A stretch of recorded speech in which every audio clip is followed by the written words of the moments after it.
Welcome, everyone.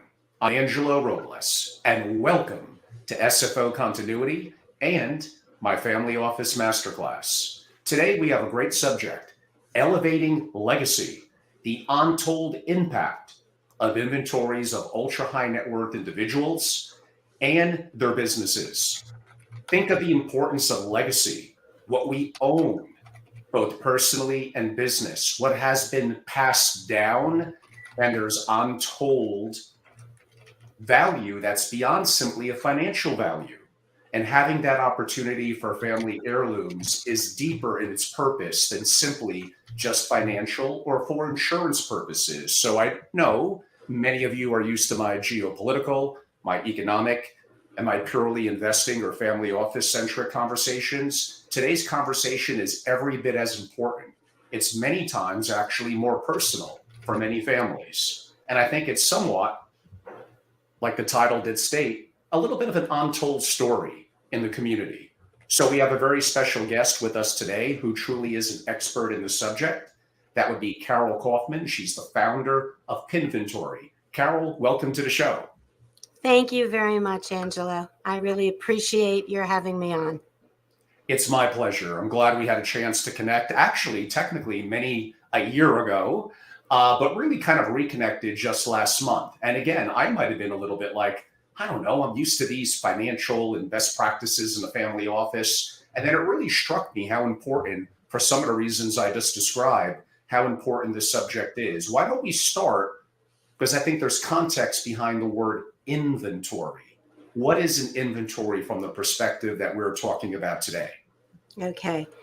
My definition of an inventory is that it's a catalog of someone's physical property, digital items, and critical documents that are financially, sentimentally, and even legally valuable to an individual, their family, and if they have one, their business. That is a great description. As you could tell from my open, and maybe it's my perspective, I was thinking of more of the kind of on the personal property from a legacy perspective, because I think, again, there's untold stories and things that are passed down.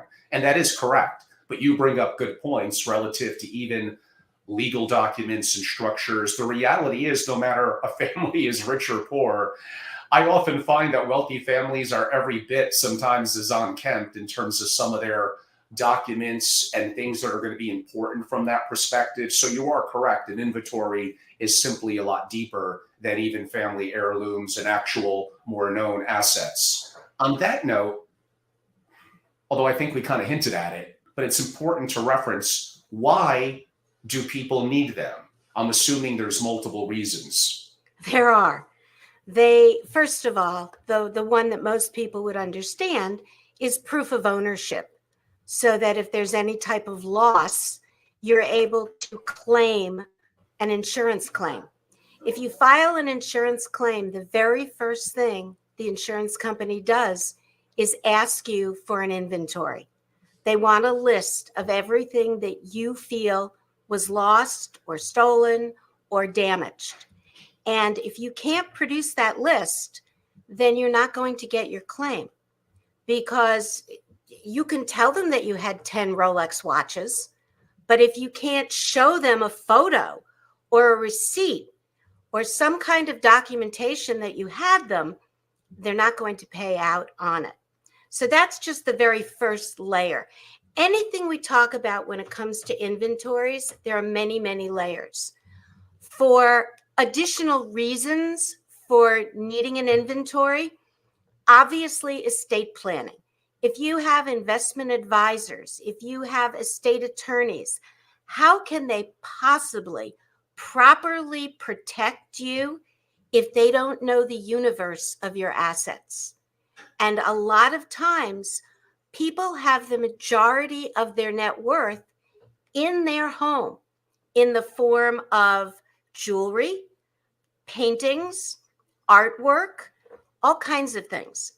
So for proper planning for estate purposes, also for insurance planning. I have a client that is a business, and after Hurricane Ida, I asked them if they had an inventory of their equipment. And they said, no, I don't need one. I have insurance. And I explained to them exactly what I just explained to you. And they said, well, I don't have one. And I said, well, how much do you think you have in equipment? Oh, maybe $500,000. And I said, humor me. Let's walk the property and find out just how much you have. I'll take the photo. I'll turn my phone over. You can dictate what the item is and how much it would cost to replace it, because they had replacement insurance. $3.8 million later, they sat down with their insurance company, to discover they were over 90% underinsured. And as it turns out, the majority of companies and families are certainly more under 80% of what they should be. And what people don't realize is that there are co-insurance penalties that have to be paid depending upon how much you're underinsured. In this particular case, if my client had suffered a complete loss, they would have gotten $22,500 as their claim. And that's very scary. So insurance planning, certainly. Legacy planning, having the story and the information behind why you got something, where you got it, how it was acquired, the provenance, which is the chain of custody, who owned it first, second, third. All of those can help an appraiser determine the value of something, but even more so, it's important for asset allocation. Have you ever been involved with a family that is trying to settle an estate where everyone is fighting for what they want? And usually it's not the most expensive items that they want. Yes. It's that silly little lamp, or it's the chair that the father sat in. It's something that is sentimental value. And if you have an inventory, it makes it much easier to determine, for the owner to determine who they want to get that item once they're gone. An inventory is also very helpful. And I love this because when I sit with a client, especially an older client, and we review some of the photos that I've taken, when they start to giggle, I know exactly what they're giggling about. They'll look at a photo and they'll point to a curtain and they'll say, do you see that curtain? And I'll say, yes. Do you see the hem in that curtain? And I'll say, yes. They'll lean over and they'll say, I hit $10,000 in that hem. And it's the first time they've remembered that they hit something. So a lot of times when you're looking at photos from a different perspective, it reminds you what's there. Another really important reason for an inventory is when someone is breached, because having an inventory doesn't prevent the breach, but it does mitigate the ramifications of the breach. They can very quickly, if they have an inventory of critical documents or passwords or of digital assets, they can jump onto the accounts, change their passwords, do what they need to do without a moment's hesitation. So for all of these reasons, inventories have become so important. Wow. Yeah, no, you educated me on things I didn't even think of. What I also, because I probably am a little analytical, what I like that you said was for proving provenance. And you gave the example of the earlier of the Rolex watches. Yes, having a picture is helpful, but there's no context or verification behind that. Let's assume it was something that was passed on, so there may not be necessarily a proof of ownership. But the opportunity of having the serial number and having some verification through a prior will, a trust, or something that showed it was passed on from this family member. Is that grunt work? Yes. Is that something that's enjoyable to do? Absolutely not. But these are the things that successful people do. They're disciplined. They take the time and they follow a process and they get things done right because they know that inevitably, it may take decades, but inevitably things go wrong. And having the opportunity to have proof, to have verification, providence, a more eloquent word that you use, could apply to many, many things. This is going to be a little off topic, but it kind of indirectly relates to it. I had a family tell me in a different region of the world, it was not the US, they had property that was passed down generation after generation. And there was a little something funny that happened with the title. And that's kind of what we rely on. Like, here's the clerk house. The title says that whatever, I'm the owner, and that's that. That could be a little shaky. There are things that could go wrong. Not that I want to scare people too much, but if you could prove, look at my tax returns, look at the fact of I did property maintenance and upkeep, look at the fact of other verifications to prove that I had ownership and I paid for proper taxation and maintenance. I kept records, effectively inventories. These things are very, very important. So it's really kudos to you. I guess I have to ask you, this is kind of a unique industry and field. What led you in this direction to see the value? And why did you think you would be good at providing the service to families and business owners? Sadly, I got the phone call that no one ever wants to get. It was 1994. I had my first software company in the hedge fund industry. I did investor accounting for hedge funds and funds of funds. I was raising my 12-year-old son on my own, and I got a phone call from the New Jersey police. My parents had been in a car accident on their way back from their country home in the Berkshires, and my 71-year-old mom had been instantly killed.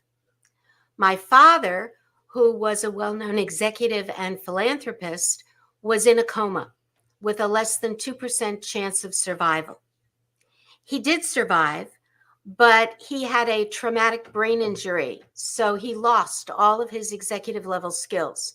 So for the next 14 years, I became his primary care coordinator, working with all of his medical issues. I built a handicap accessible addition onto my home. I brought him in to live with me for the last 3 years of his life with his AIDS. And when he passed away, I then went on a 5-year scavenger hunt, trying to find everything that he had. He had a data locator that listed all of the important items, but he didn't have an inventory. And it took me more than 5 years to find everything so I could settle the estate. Wow. And the minute I started, even after the 5 years, I had an insurance company write him a letter and ask him why he hadn't contacted them. What should they do with his life insurance policy? None of us knew about the life insurance policy because it hadn't been included. And that was one of the critical documents. There were some private investments that don't go through brokerage firms and don't go through banks that weren't on the list. So over the 19 years from the accident to when he passed away, or from when he created that document to when he passed away, because he created it 5 years before the accident, the document had gotten stale, just as inventories can get stale. You add to them, you give things away. And I realized it was such a nightmare for me that I never wanted anyone to go through what I did. So I created a product that would keep track of everything. And I created the product on a PC in 2009 and released it in 2010. And everybody wanted it on a Mac and they wanted it on the internet. But I was not comfortable with the security of the internet. And it took me until 2017 to convert it over or start converting it over. And we released Pinventory, the web-based version, in 2020, 3 years ago. So that's what made me get into it. And all of my learning was by the seat of my pants. From the time I started my first software company until today, all of it has been. Now, my background, I've been told, is perfect for what I do. I have undergrad and graduate degrees from Michigan, working with emotionally impaired and learning disabled adolescents. And from there, I went into the hedge fund industry. So it was a perfect fit. Indeed. And thanks for sharing a personal story that led you down this path. And like you said, you might have had some inherent through hard work skill sets to be able to do the diligence and be disciplined and take the time. But what you just described is far more common than not. The vast majority, I might even argue 99%, don't have the level of inventory that you're describing. And they may not even necessarily be ultra high net worth people, but they still have resources, assets, and things that are important to them that are going to be are important to those they want to pass on to. So taking the time to do this and do it right, I think is pretty obvious. What kind of, I mean, we spoke about some of it, but what kind of inventories are there? We focused a little more on more of the family things, but there's also business and businesses. If you could describe a little bit of the unique differences. Okay.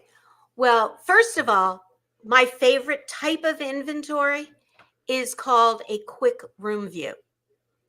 A quick room view inventory's goal is to get everything visible to the naked eye that is residing in a home specifically, but also in a business, with every square inch of that home as quickly as possible. Think about it. These days, the resolution on a cell phone is almost as good as it is on a fancy camera.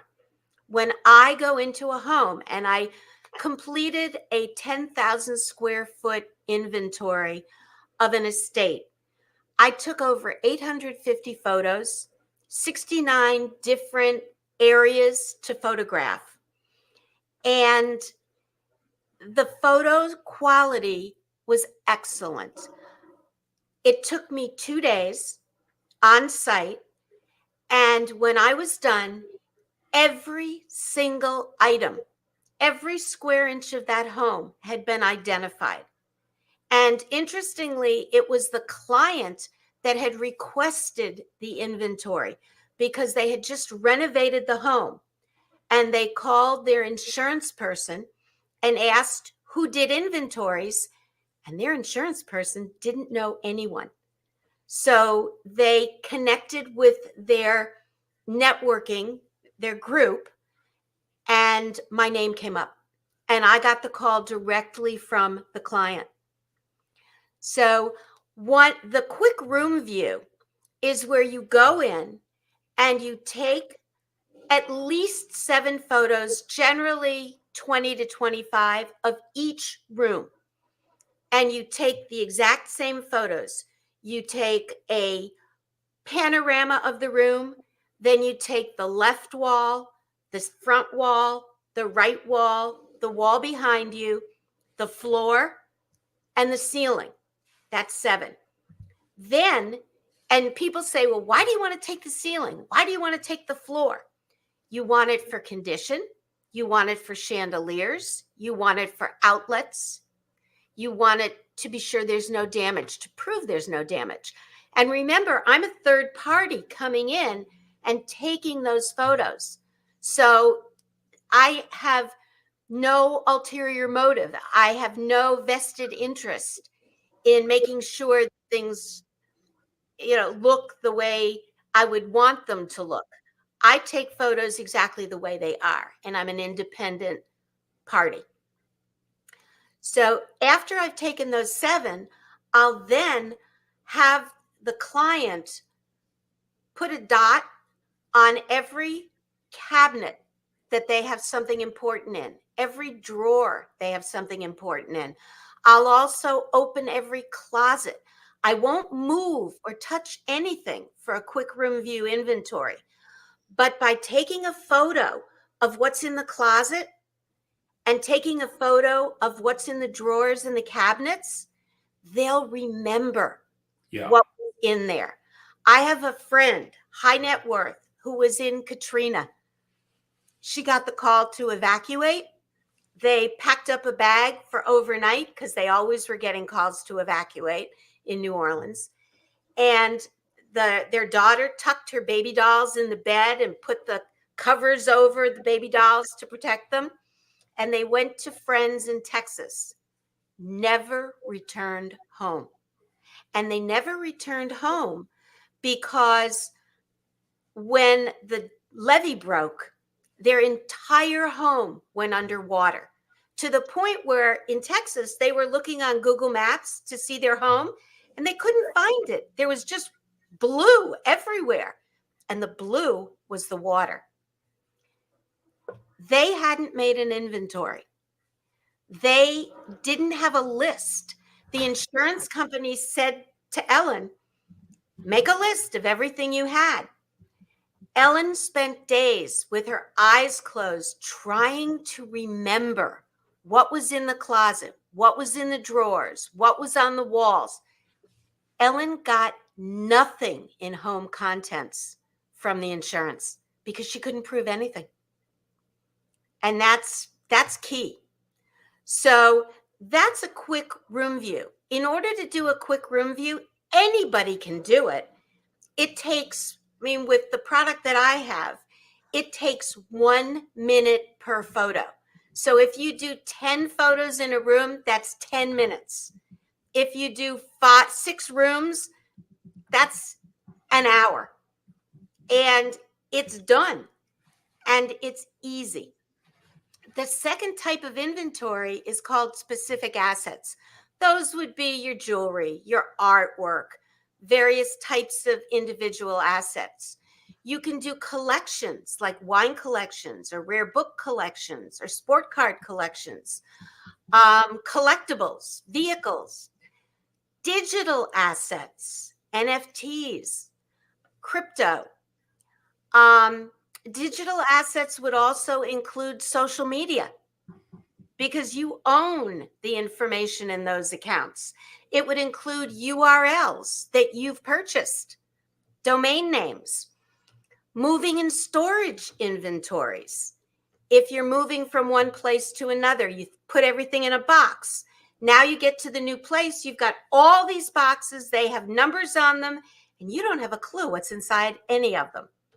So that's another kind of inventory.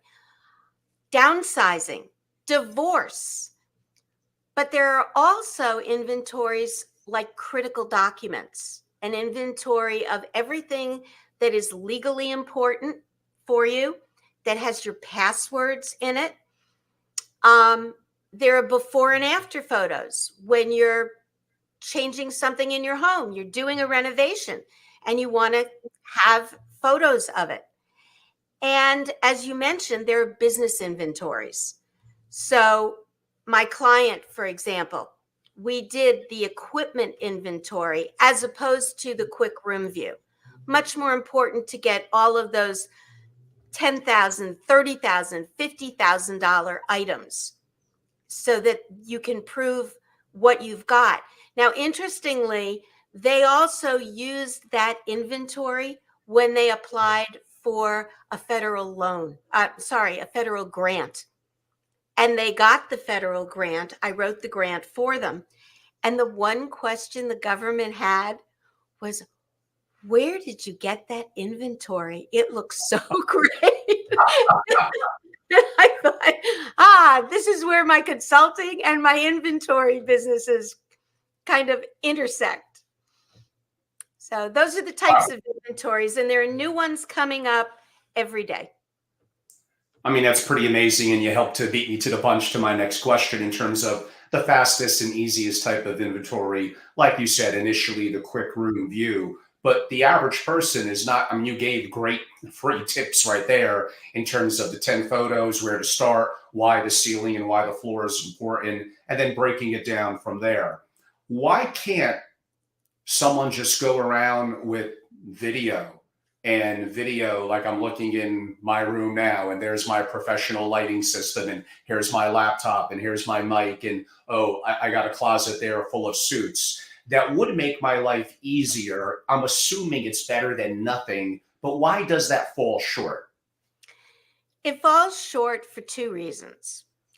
While there is AI that will take some of the items out of a video and turn them into images, the problem is it's not 100% yet, and the video gets stale.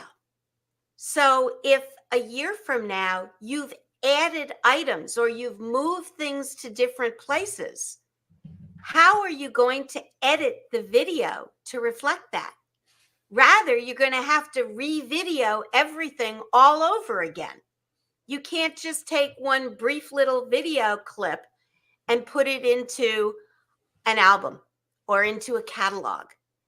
So videos, while they may seem great, and I have no problem with people videoing something, the biggest problem is, how do you get an insurance report out of the video? How do you take those items and send around a catalog that people can select what they're going to want after someone's passed away? How do you document with that video? So it's not practical. It's the same reason you wouldn't necessarily want to just use a phone app, a phone without an app. Because when you take the photo, have you ever seen what they label the photos in an app? IMG, IMG, Yeah, like long IMG, tree IMG. numbers. Right. You're going to have to take those, organize them, name them, coordinate them, and then put them into some kind of a database where you can utilize them and get them into a report. With what I use, my solution, it does all of that for you right when you're taking the photo. So Wow. Very convenient. you load the app onto the phone, and you take the photo, you give it a name, you say what address it's at, because you may have multiple addresses. You say what location it's at, what room it's in. You say what type of photo it is. Is it a room view? Is it equipment? Is it jewelry? Whatever it is. Mhm. And when you hit, and then you can dictate anything you want about the item. And when you hit save, it takes all the photos you took for that item and all the information that you input, and seamlessly and securely sends it to the web-based platform, into our platform database, where now it's ready to be printed out as a catalog. You can attach receipts, you can attach provenance, you can tell a story about it, and you can print out an insurance report for the items that have been damaged or lost or stolen. So there are all kinds of things you can do with it in addition to just taking the photo. And in case the audience is wondering, I did see some of Carol's amazing work and some of her inventory type brochures. They are, as you would, I think, expect after hearing her, they're very detailed and very comprehensive. Honestly, you are not, as an individual, able to recreate what she basically has spent her life creating a platform and a system and has the experiences in doing. Sure, is doing something better than nothing, but it's a laborious process. And again, you're likely going to be skipping out and missing a lot of things. Therefore, it's just not worth it. It's not an effective use of what you wanted to accomplish and not a great use of your time. On that note, for the average person with whatever, a home and a business, what is like a timeline in terms of if you're going to be doing it or working with a client? Is this something that takes a couple of days, weeks? I have 3 different ways that people can create inventories. They can do it themselves, and they can just use our platform. Mhm. They can take a course. I have an academy, so they could take an online course and learn how to do it. I could coach them how to do it. So that's the academy method. And for that, as I had said previously, if someone is taking their own inventory and they just want to get basic, quick photos, count the number of rooms you have, include the hallways as a room because you're going to have to take the walls, include the outdoors because you have to take each side of the house, and multiply that number times 10 for 10 minutes for each room, and divide your answer by 60, which is 60 minutes in an hour. And that tells you how many hours it's going to take. So if you have 20 different rooms and you're going to take 10 photos, that's 200 minutes. And what's okay, Angelo? 200 minutes divided by 60. About 3 hours and 20 minutes, give or take a little bit. Okay. So that's do it yourself. Don't get anything fancy. You don't want a catalog. You just want to be able to prove what you took. And remember, when you're doing it with your phone, the phone will automatically date stamp and time stamp those photos for you. So that's one way. The course can take a day, whatever time you want to put into it. But when I go and do an inventory or create an inventory for a client, first of all, I ask them for a floor plan, because doing a professional inventory doesn't mean just taking photos and just throwing it back at them into an album. You have to have a room flow. You have to make it almost like a virtual tour so that people don't get dizzy looking at the ceiling, the right wall, the left wall, the floor. It has to make sense. The 10,000 square foot inventory that I did for that home is a perfect example. I did the quick room view, but I also took photos of their paintings, their rugs, and their jewelry. So I did a combination. The entire process, I got the floor plans. I created a naming convention of what I wanted to call each room.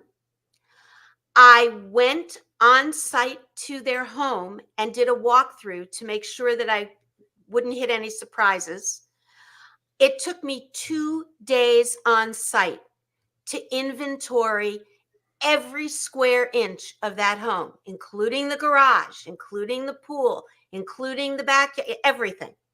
And then it took me 4 more days to finish at my office and put the catalog together with a table of contents. I put together a digital catalog as well as a physical catalog. So the entire process took me 6 days. Wow. And audiences, you could, as I think you could tell from hearing Carol talk with her experiences and her skill set and what she's built and what she's done, a little bit like me in the work that I do, mainly along best practices and becoming great in a single family office. You need not only to be impassioned about what you do and have the knowledge, the competency effectively, you need to kind of have a process. And that process often does take a level of discipline, being able to accomplish what you set out to do. I think you could all tell. And I know you may have came into this interview, well, this is just inventory. One, is it that important? And two, I could just go around with my phone and video. Like, no, it's, if you're going to do it right. And if nothing else, it's going to make you feel better. It's going to make you sleep better at night, knowing that you checked the box on something very important. Part of it might even be close to your heart relative to a family heirloom. And again, like I said earlier, something that there's more behind it than just its value, and there could be a story to it. Carol gave a great example of smiling with the hem and the curtain, and the excitement of maybe 10,000 bucks is in there. I mean, that would kind of work for me.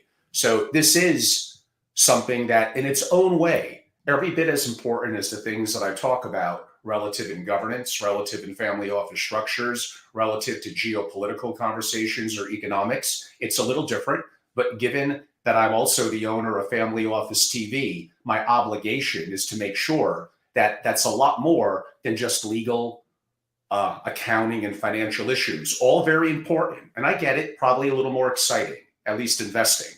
But this is important. This is a part of the issue with ultra high net worth families. And yes, I think, I'll be rather blunt, whether you're an SFO or an MFO, I think it's your obligation to know things to bring them up proactively to the family, providing value and mitigating certain risks that they have, and the importance of legacy and cultural development in their family. So, yes, these things are very, very important. You mentioned something that I didn't expect, Carol, that kind of caught my attention. Like, is there a school, a course that I believe that you might have created that is out there that, along with your program, which I guess is your course, could kind of teach them a little bit of the principles of what to do? Yes, it's called All Things Inventory Academy. All Things Inventory Academy. Is that a URL? Allthingsinventory.com is Okay, the URL. Yes. But one thing I did want to bring up before we talk about the school or the academy sure. is you mentioned the importance of the responsibility of the family. Think about kids these days. I know my son was here a number of months ago and stood in the living room. He's 42 years old. And he looked around the room and he said, "Mom, I don't know how to tell you this, but I don't want 98% of the things you have. I just don't. I don't want your china. I don't want your crystal. I don't want your silver. I just don't want it." And what I know you've got all these inventories, but what I'd really like is an instructional manual on how to get rid of things. Oh, that is great. Well, it was quite an eye opener. It A was little bit of an very, ouch, yeah, it but was needed. very hard to deal with, but it was very eye opening. And believe it or not, one of the critical documents that I have in my inventory set is CRK instructional manual.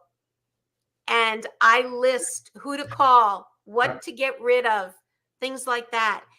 It's so important because our software, the whole purpose is to try to capture everything you own and keep track of it as it journeys along from the minute you acquire it until its ultimate distribution, whether that's selling it, gifting it, bequeathing it, tossing it, donating it, whatever it is. And one of the things that we have is a relationship with an online auction house.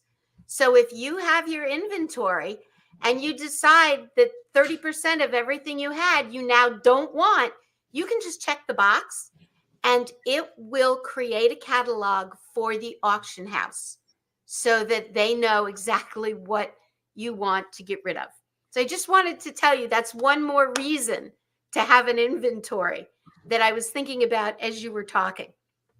Wow, that's like I wouldn't have expected that. But as you're mentioning what your son said, I mean, putting a serious face on for a second, like that's probably the reality in most families. It doesn't matter whether Yeah. more middle class, rich, or ultra rich in the world, I guess, that I deal with. That those feelings are going to be what was important, perhaps to us. Generally, younger generations appear to be a little bit more minimalist. It's just how they are. And maybe what was impassioned to us, they don't feel that way. That being said, we got to teach the young ones a little bit of a lesson here. There are things that are important within family, and they provide a little bit of a sense of culture and a little bit of the history of the family. And there's nothing wrong with us as elders maybe putting them in their place a little bit. Like, hey, this was passed down to me. Here's what it means to us in the family. And I think it's important for you. I can't tell you what to do with it. At the end of the day, if it's yours, yes, you could sell it. You could put it in the basement. You could do what you want to do with it. But this is important to me. And here's why. And you may find as you age and have children and grandchildren, it's something that becomes a bit of a story point, like the hem in the whatever it was, the the drapes that you were mentioning earlier. So the young ones can't get away with too much nonsense. Sometimes we have to put them in their place a little bit too. This reminds me, and I'm hinting at it already, but now it just really popped in my head. There's a service that you do in your own way, and that I do from the family office side. As consultants, sometimes we call it a tabletop exercise, a stress test. In more military parlance, it would be a threat surface assessment. But basically, it's okay. Imagine, I'm not saying it's real, but imagine the principal went down. And now I'm coming with the family into the family office, and this is a stress test. We want to know the assets. Do we have an aggregation and reporting system that we know what we own and it's neat and orderly? Do we have an estate planning structure and flow chart that we know what happens if? And the areas that you're doing, Carol, are every bit as important in something in a stress test. And it's not just physical assets and inventory from only that perspective in a home, likely multiple homes, and arguably a business. It does relate to documents as well. Things like life insurance, things like provenance of assets that we spoke about a little bit earlier.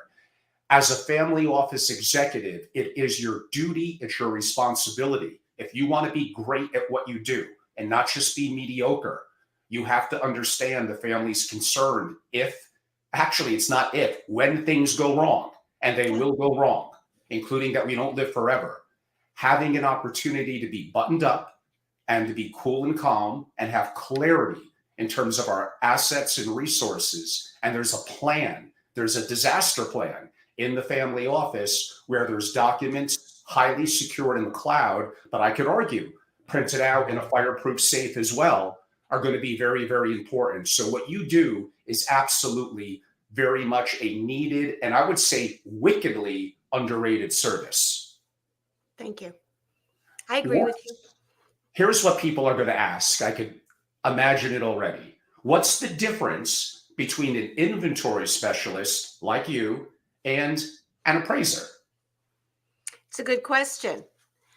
An inventory specialist is someone who documents specific items or everything in the home, including the condition of the rooms, focusing on the proof of the item in the event of loss and on the stories that surround that item, on how and why and where the item was obtained. They don't assign values to items. They don't have art history background.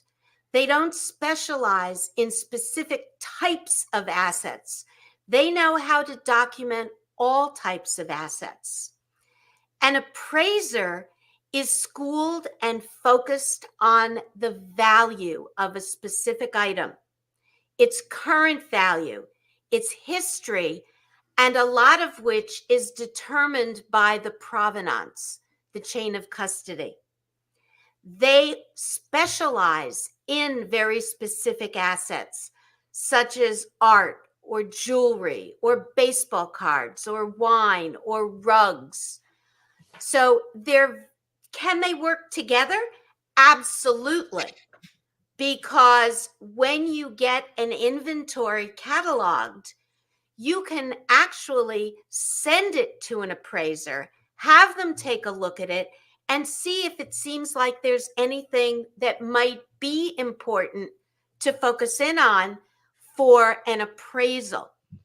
The one thing an inventory specialist can do is they can perform something called a source valuation, whereby they go online to worthpoint.com or covels.com, which is for antiques, or Google Lens, and they can take the photo and utilize it to record the date they're doing this, the value source they're using, and what that value source says is the retail value of something that is just sold. That is in no way the opinion of the inventory specialist. They're just trying to give you some kind of a benchmark to go by. When I go to a client, I will point out if I see an original or a serigraph, something that I believe is valuable, I will ask them, have you had this appraised? Might you consider having an appraiser take a look at it just to see? That's as far as I'll go. I won't even give them an estimate. If they want an estimate, I will do a Google Lens and I will show them the results, but I will not give them my own opinion other than I think you should call in an appraiser. When is the best time to start to do an inventory? Yesterday. Exactly. How do you, I'll follow up a little bit on that. Most people are going to procrastinate on something like this. How do you help to get them over that edge? Well, the best way, there are many different ways you can approach it. People that are high net worth, ultra high net worth, I would recommend that they start with a quick room view and have someone like me come in and do it for them so that they have a starting point. We're coming up to the holidays and people are going to start getting gifts, and the gifts are probably going to be fairly expensive. That is going to impact their insurance. So they need to consider if any of the gifts that they receive should be scheduled. They need to take a look at their insurance policies. Number one, to make sure they're not underinsured, because homeowners policies are also subject to co-insurance penalties if you're underinsured, just as business policies are. And you certainly wouldn't want to have that happen. You also want to take a look at what type of policy you have. Is it for replacement value? Is it for market value? There's a big difference between them. You want to see how much if there's a cap on one item. Usually the cap is anywhere between $1,500 and $3,000. So if you have silver that's worth $5,000 or $10,000, you may want to have a special itemized policy just for that silver. When you're taking a look at all of these, start with one item. Start with your favorite items. Start with your most expensive items. Start with a small collection. There are lots of ways to do it. If you have someone who's getting married, what a perfect gift to give them. Exactly. Because they can inventory it as they're receiving it. And if they've moved in together, they can do a quick room view and all of the items that they got for their wedding, which also lists who owns what, which is also excellent. I'm just trying to think, does that help at all? Yeah, that's certainly more than helpful. And again, I think you're seeing the value of inventories. It's probably much deeper than you came into this interview or video, many of you that will watch this, than you thought, and the value and importance that I think we covered on various angles. Yes, now that you know about it, and maybe you even take the course that Carol recommended, you could do certain aspects of this yourself, and it absolutely is better than nothing. But I think after hearing Carol and her competency and her experiences in this, you have to be realistic. You're just simply not as good as Carol is going to be in doing something like this. There's a value to being in the top 1%, to being great at what you do, whether it's a family office, it's accounting, it's legal, it's finance, it's inventories. Let the professionals, if you value your time and you have the resources that are worth protecting, why not have a professional, someone who's expert, do it? Like, that's how I look at it. That's just me. Maybe I'm wrong. For those that would like to learn more and follow up with you and your company, whether it be LinkedIn and Twitter, whether it's a website, how can they engage and learn more? They can call me. I always am open to having calls. My number is 201 562 3500. They can go to pinventory.com. They can go to allthingsinventory.com, and they can email me at ckaufman, CKAUFMAN, at pinventory.com.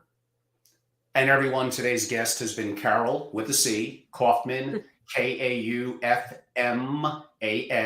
and that's Pinventory, starting with a P as in Peter. Again, Pinventory.